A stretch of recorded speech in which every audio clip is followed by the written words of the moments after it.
بسم اللہ الرحمن الرحیم۔ آج 23 مارچ ہے، انتہائی ضروری دن پاکستان کی ہسٹری میں۔ اس دن کو ہم تو سارے بچپن سے لے کے آج تک جانتے ہیں کہ ایک بہت بڑی ملٹری پریڈ ہوتی ہے، اور ہمارے والدین جانتے ہیں کیونکہ اس دن ہر صوبے کیپٹل کے اندر پریڈ بھی ہوتی تھی۔ اب ہماری خیر صرف اسلام آباد تک محدود رہ گئی ہے، لیکن اصل میں 23 مارچ کا جو مقصد تھا اور پرپس تھا اس کو ایک ہالیڈے بنانے کا، سیلیبریٹ کرنا، وہ کچھ اور تھا۔ 23 مارچ وہ دن ہے جہاں پہ لاہور ریزولوشن پاس ہوا تھا اور ہم نے اڈاپٹ کیا تھا، جو مسلم لیگ تھی قائد اعظم کی، جہاں پہ فیصلہ ہوا تھا کہ جی پاکستان بننا ہے، اور پھر اس کے پیچھے ایک موومنٹ اکٹھی ہوئی تھی۔ دوسری وجہ 23 مارچ کو سیلیبریٹ کرنے کی جو گورنمنٹ نے رکھی تھی وہ یہ تھی کہ اس دن پاکستان کا پہلا کانسٹیٹیوشن اڈاپٹ ہوا تھا۔ اب یہ دونوں جو پروسیسز ہیں یہ انتہائی ڈیموکریٹک پروسیسز تھے کہ کچھ لوگوں نے اکٹھے ہو کے ایک مشترکہ ووٹ سے فیصلہ کیا کہ لاہور ریزولوشن پاس کرنا ہے، اور پھر کچھ لوگوں نے اکٹھے ہو کے ایک مشترکہ فیصلہ کیا کہ پاکستان میں کانسٹیٹیوشن کیا ہونا ہے۔ لیکن ہم نے اس دن کو کیا بنا دیا؟ ہم نے اس دن کو ایک فوج کی سیلیبریشن بنا دیا۔ فوج کو سیلیبریٹ کرنے میں کوئی دقت نہیں ہے، کوئی دکھ نہیں ہے، کوئی آڑ نہیں ہے، لیکن اس کے بہت سارے اور بھی دن ہیں، لیکن اس دن کو بھی فوج نے ہائی جیک کر لیا۔ پاکستانی عوام کے اندر جو رومانس فوج کا ایک لانے کی کوشش کی گئی ہے پچھلے 75 سال سے، وہ انسکسیسفل رہا ہے۔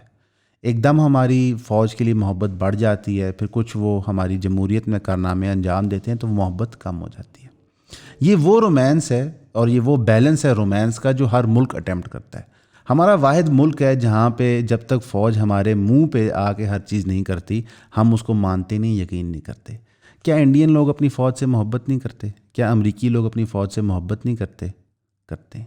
ان کے لیے جان بھی دیتے ہیں، ان کے لیے پیسہ بھی دیتے ہیں، ان کے لیے وہ ٹیکس بھی دیتے ہیں، ان کے لیے وہ بحثیں بھی کرتے ہیں، ان کو وہ سلوٹ بھی کرتے ہیں سڑکوں پہ، ان کو کندھوں پہ بھی اٹھا کے لے کے جاتے ہیں۔ تو اگر اتنی محبت اور ملک والے لوگ اپنی فوج سے کر سکتے ہیں تو آج ہماری فوج ہر چیز پہ قابض کیوں بن رہی ہے؟ جو اس کی وجہ ہے وہ سمجھنا بہت ضروری ہے۔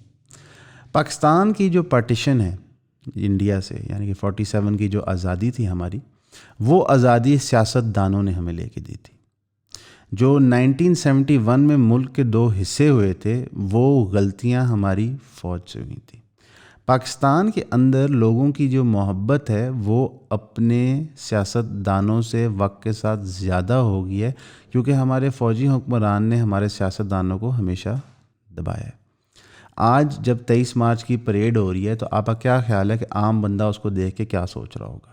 وہ قطعاً نہیں سوچ رہا ہے کہ واہ کمال ہو گیا کہ پاکستان میں پریڈ ہو رہی ہے۔ وہ صرف یہ سوچ رہا ہوگا کہ اتنی مہنگائی، اتنی تنگی کے وقت میں کروڑوں روپے خرچ ہو رہے ہیں ایک پاور شو کرنے کے لیے۔ چلیں ہم اس پہ بھی آ جاتے ہیں کہ پاور شو کرنا بہت ضروری ہوتا ہے۔ پاور شو کے 2 پہلو ہوتے ہیں، ایک انٹرنیشنل پہلو ہوتا ہے اور ایک لوکل پہلو ہوتا ہے۔ پہلے ہم انٹرنیشنل پہلو پہ بات کرتے ہیں۔ ملٹری پریڈ جی بہت ضروری ہے پاکستان کے اندر، کہ ہمارے دشمن بہت زیادہ، ان کو ہم نے دکھانا ہے کہ ہم کتنے طاقتور ہیں۔ بالکل آپ کو دکھانا چاہیے آپ اتنے طاقتور ہیں، لیکن آپ کے دشمن کون ہیں پہلے وہ انالائز کرتے ہیں۔ ہمارا کلاسیکل دشمن ہے انڈیا۔ انڈیا اور ہماری طاقت میں دکھانے کے لحاظ سے، حالانکہ میرا یقین ہے کہ جو ہمارا عام سپاہی ہے وہ کئی گنا زیادہ بہادر ہے اور کئی گنا زیادہ طاقتور ہے انڈین سپاہی سے، لیکن صرف دکھانے کے لحاظ سے، یہ جہازوں کے لحاظ سے، ٹینکوں کے لحاظ سے، ہارڈ ویئر کے لحاظ سے انڈیا کے پاس 9 گنا زیادہ بجٹ ہے ان کی فوج کے پاس۔ یعنی اگر ہماری فوج کے پاس 1 روپیہ ہے تو ان کے پاس 9 روپے اس کے عوض ہوتے ہیں، تو خریدنے کی سکت ان کی بہت زیادہ ہے، تو وہ آپ سے کہیں بہتر چیزیں ڈسپلے کر دیتے ہیں۔ تو یہ پہلو آف پاور شو تو اپلائی نہیں کرتا انڈیا کو۔ پھر دوسرا دشمن جو ہمیں پڑھایا جا رہا ہے، بتایا جا رہا ہے، وہ ہے طالبان، افغانستان۔ ہم نے جی ان کے خلاف جنگ لڑنی ہوتی ہے، وہ ہمارے ایریا میں انکلوڈ کر رہے ہیں، وہ ڈیورنڈ لائن کو نہیں مانتے جی، وہ تو مانتے ہی نہیں ہیں کہ یہاں پہ کوئی اچھا ملک ہے پاکستان، وہ ہمارے بڑے خلاف ہیں۔ انڈیا کا افغانستان کا جو جنگ کا طریقہ کار ہے وہ کبھی بھی پاور شو سے نہیں ڈر سکتے۔ اس کی بنیادی وجہ ہے کہ وہ 25 سال امریکہ کے پاور شو سے نہیں ڈرے، وہ امریکہ کے آ کے لڑنے سے نہیں ڈرے، تو وہ ہمارے پاور شو سے کیوں ڈر جائیں گے؟ اور ان کا جو لڑنے کا طریقہ کار ہے وہ پاور شوز کی گیم اور گیمکس میں بلیو ہی نہیں کرتے، وہ گوریلا وارفیئر میں کرتے ہیں، ہسٹوریکلی وہ یہ کرتے ہیں۔ تو ریلیونٹ ہو جاتا ہے کہ آپ پاس کتنے جہاز ہیں، کتنے ایٹم بم ہیں، کتنے ٹینک ہیں۔ یہی 2 آپ کے میجر اینیمیز تھے، اور کون آپ کا میجر اینیمی جس کو آپ نے پاور شو دکھانا ہے؟ امریکہ کو تو آپ دکھا نہیں رہے، چائنا کو دکھا نہیں سکتے، رشیا کو دکھا نہیں سکتے، تو آپ کا انٹرنیشنل پہلو پاور شو کرنے کا تو ختم ہو گیا۔ دوسرا ہے لوکل۔ جی یہ بڑا ضروری ہے تاکہ لوگ دیکھیں کہ ہماری آرمی کتنی اسٹرانگ ہے. ہماری آرمی نے دیکھ لیا ہے آرمی کتنی اسٹرانگ ہے کہ الیکشن والی رات رزلٹ اور ہے, اگلے دن رزلٹ اور ہے. ہمارے لوگوں نے دیکھ لیا کہ پاک فوج کتنی اسٹرانگ ہے کہ وہ ہر ڈپارٹمنٹ, ہر ادارے کو مینیپولیٹ کر لیتی ہے. وہ ایگریکلچر لینڈ اپنی مرضی سے ٹیک اوور کر کے اس کو آگے بیچ بھی دیتی ہے. اور کتنی اسٹرینتھ دکھانی ہے اپنے پاکستانی لوگوں کو. تو یہ انف ہے. 75 سال میں 4 میجر آمریت رہ چکی ہیں ملک کے اندر, تو ہمیں پتہ ہے ہماری آرمی بہت طاقتور ہے, بہت وسیع ہے. لیکن یہ وہ وقت نہیں تھا. ہاں ایک اوور آل پرابلم ضرور آیا ہے کہ لوگوں کی محبت اپنے عسکری ادارے کے لیے پچھلے کئی سالوں میں کم ہو گئی ہے. یہ خطرے کی علامت ہے. کوئی ملک ترقی نہیں کر سکتا جب تک کہ اس کا عسکری ادارہ اس کی عوام کے دلوں میں قریب نہ ہو, کیونکہ ایک عسکری ادارے کو آپریٹ کرنے کے لیے عوام کا مینڈیٹ چاہیے ہوتا ہے, عوام کی سپورٹ چاہیے ہوتی ہے. ایون عسکری ادارہ آپریٹ نہیں کر سکتا عوام کی سپورٹ کے بعد. اپنے کلاسیکل رول میں جا کے جنگیں لڑنا, بارڈروں کا دفاع کرنا. پاکستان کے ضرور بارڈر ٹینشنز ہیں, اس میں کوئی شک نہیں ہے, اور ان کا دفاع کرنا ایک بہت بڑا کام اور محاذ ہے. اور اس کو بھی صحیح طرح سر انجام دینے کا طریقہ یہ ہے کہ ان علاقوں میں لوگ پاک فوج سے محبت کریں.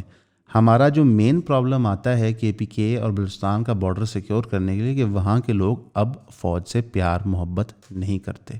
تو جبراً تو محبت ہو نہیں سکتی.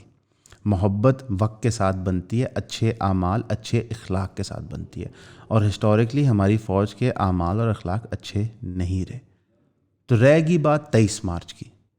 23 مارچ جو ایک مقدس دن ہونا چاہیے پاکستان کی ہسٹری کے لیے, جو بچے کو سیلیبریٹ کرنا چاہیے, یونیورسٹیوں میں اسکولوں میں لیکچر ہونے چاہیے اس پہ, پاکستان کے کانسٹیٹیوشن پہ اور لاہور ریزولوشن پہ, وہ اینڈ میں کیا رہ گیا؟ ایک پریڈ رہ گیا, وہ ایک پاور شو رہ گیا, وہ ایک موقع رہ گیا جہاں پہ پاک افواج ٹی وی پہ آتی ہے, سارے کرنل جنرل اکٹھے ہوتے ہیں, ایک دوسرے کو شاباشی دیتے ہیں اور وہ عزم کرتے ہیں قوم کے سامنے کہ ہم کتنے اچھے ہیں اور ہم کتنی محنت کر رہے ہیں ملک کے دفاع کی. دیکھیں یہ ملک ہم سب کو پتہ ہے اصل میں کس کا ہے. میں اور آپ تو صرف یہاں رہتے ہیں. ہم چلیں, میں رایا نہیں کہتا, میں کرایہ دار کے طور پہ کہتا ہوں, مالک مکان تو وہی ہیں. تو یہ پریڈ مت کریں, یہ پیسے مت ضائع کریں. یہ پیسہ آپ کہیں بہتر لگا لیں, کسی غریب کی مدد میں لگا لیں, ملک کی بہتری کے لیے لگا لیں. جہاں پہ آپ دیکھ رہے ہیں کہ پریزیڈنٹ کو بھی کہنا پڑ رہا ہے کہ میں اپنی سیلری نہیں لوں گا, ملک بہت گھاٹے میں, تو وہاں پہ کچھ ہمیں یہ بھی سوچنا چاہیے کہ جو ہم پیسوں کا ضائع کرتے ہیں ان ملٹری پریڈز پہ, ان سلی فنکشنز پہ, ہم یہ نہ کریں. بھلے وقتوں کے اندر آپ 23 مارچ روز کرنا چاہیں, کوئی دقت نہیں ہے, لیکن ایسے موڑ پہ جہاں پہ آپ نے ہمیں یہ بتایا ہے کہ پاکستان کی عوام غریب ہے, پاکستان کا ملک غریب ہے, پاکستان کے پاس وسائل نہیں ہیں, تو وہاں پہ 23 مارچ جیسی پریڈ کرنا بنتا نہیں ہے. اور 23 مارچ کا جو بنیادی پرپس تھا وہ ہم بھول گئے ہیں. ہمیں چاہیے کہ ہم ہماری ہسٹری کو ہمیشہ یاد رکھیں. 23 مارچ وہ دن بھی ہو سکتا تھا جہاں پہ بیٹھ کے ہم یہ ڈیسائفر کرتے کہ ہم جنگیں کیوں ہارے ہیں, ملک کیوں تقسیم ہوا ہے, اور ہم اس میں بہتر کیا کر سکتے ہیں. کیونکہ 23 مارچ کو سیلیبریٹ کرنے کا پرپز یہ ہے کہ قائد اعظم کے ویژن کو سیلیبریٹ کرنا, ملک کو اسٹرینتھن کرنا. اب یہ آپ کا فیصلہ ہے کہ جو 23 مارچ کی پریڈ ہوتی ہے وہ ملک کو اسٹرینتھن کرتی ہے یا کمزور کرتی ہے. اور کیا ہماری عوام اور ہماری اسٹیبلشمنٹ اور ہماری سرکار میں اتنا فرق آ گیا ہے کہ ہماری سرکار یہ بھی نہیں دیکھ سکتی کہ کس چیز سے ہمارے لوگ خوش ہو رہے ہیں اور کس چیز سے اداس. امید ہے آپ سب کا رجحان ٹھیک جا رہا ہوگا. شکریہ. السلام علیکم. ایون کا آپ سے وعدہ ہے کہ ہم کبھی بھی کسی کا آپ کو پیڈ چورن نہیں بیچیں گے اور اپنے کانٹینٹ کو معیاری رکھیں گے. جیسے کہ آپ کو پتہ ہے کہ آن لائن اسپیس کے اندر کانٹینٹ کریٹرز جو ہیں وہ بہت مختلف شکلوں اقسام کے ہیں اور وہ عجیب عجیب قسم کا چورن بیچ رہے ہوتے ہیں. پیڈ پوڈ کاسٹ ہوتی ہیں, اسپانسرشپس ہوتی ہیں وغیرہ وغیرہ.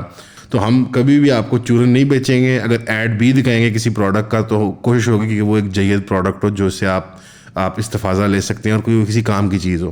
تو ہماری 2 جائز ارننگ کے سورسز ہیں کہ ہم ایڈ چلا سکتے ہیں اور آپ جو ممبرشپس پرچیز کرتے ہیں اس میں آپ کی سپورٹ ہمیں درکار ہے. ہماری ویب سائٹ کھول کے ہماری ممبرشپ پرچیز کر سکتے ہیں آپ, جس کے اندر 4 لائیو زوم سیشنز ہیں اور مزید ان شاء اللہ تعالیٰ ہم کانٹینٹ اس کے اندر ایڈ کرتے رہیں گے. ویسے جو آپ پبلکلی کنزیوم کر رہے ہیں ہمارا کانٹینٹ کسی بھی پلیٹ فارم کے اوپر, یہ ابھی بھی فری ہے اور لانگ ٹرم بھی ان شاء اللہ تعالیٰ فری ہی رہے گا. تو اگر آپ ویب سائٹ کھول کے ہماری ممبرشپ لیں گے, جو اس کی مقررہ فیس ہے اگر آپ وہ ادا کر دیں یا اس سے بڑھ کے, that would be nice. Bye bye.